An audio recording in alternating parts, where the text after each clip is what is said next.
May tanong po sa akin, Dok, kailan ba nakakakita yung mga newborn babies?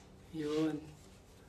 Ang sagot po dyan, pagka baby halimbawa, unang linggo pa lang, 1 to 2 weeks, ang nakikita po niyan, parang black and white lang. Halimbawa, nakahiga yung baby. Tapos may ilaw doon, tapos tumapat ka sa kanya. Pagka ginang-ganyan-ganyan yung ulo mo, yun lang ang nakikita nila, yung medyo itim. Medyo blurred po pa ko kasi yung vision nila during the first 2 weeks. Tapos mga 3 weeks to 1 month, yung iba, pagka masyadong maaga na develop,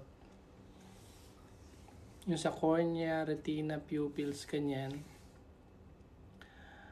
yung iba nakakakita na. But generally po, mga 2 months, ganyan, dun pa lang talaga sila nakikita na nila yung face ng nanay nila. So, mapapansin nyo yung mga baby, pag nga 2 to 3 months, ganyan, kapag ka nakikipagngitian ka, humingiti na din sila. So, ganun po, mga 1 to 3 months, ganyan.